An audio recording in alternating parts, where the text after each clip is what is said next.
కృష్ణ అందరికీ నమస్కారం. ఈ వీడియోలో మనం 17 చాప్టర్ స్టార్ట్ చేసుకుందాం. 1 to 10 శ్లోకాస్ రిసైట్ చేసుకుందాం. ఓం నమో భగవతే వాసుదేవాయ. ఓం నమో భగవతే వాసుదేవాయ. ఓం నమో భగవతే వాసుదేవాయ. ఓం శ్రీ పరమాత్మనే నమః. అథ సప్తదశోऽధ్యాయः శ్రద్ధాత్రయ విభాగ యోగः.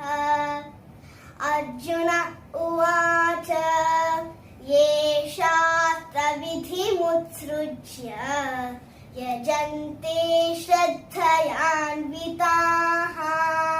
తేషాం నిష్ఠా తు కా కృష్ణా సత్వమాహో రజస్తమః. శ్రీభగవానువాచ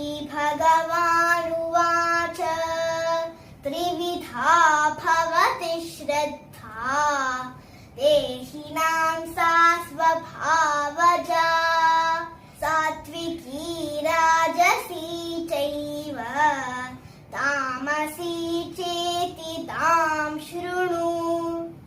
సత్వానురూపా సర్వస్య శ్రద్ధా భవతి భారత.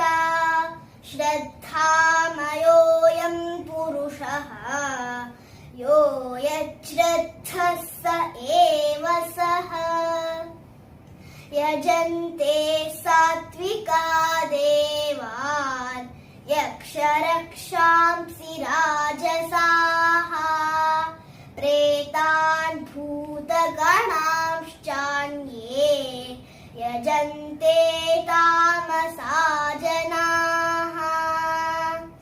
అశాస్త్రవిహితం ఘోరం తప్యంతే యే తపో జనాః దంభాహంకార సంయుక్తాః కామరాగబలాన్వితాః కర్షయంతః శరీరస్థం భూతగ్రామమచేతసః మాం చైవాంతః శరీరస్థం తాన్ విద్యాసురనిశ్చయాన్.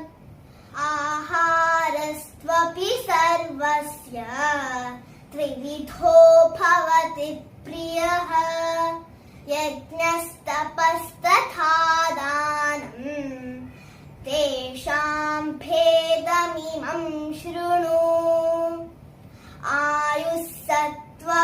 ఆయుస్సత్వబలారోగ్య సుఖప్రీతివివర్ధనాః రస్యా స్నిగ్ధా స్థిరా హృద్యాః ఆహారా సాత్వికప్రియాః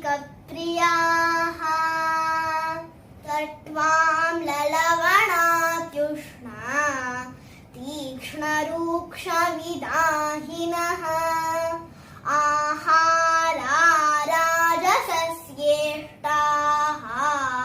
దుఃఖశోకామయప్రదాః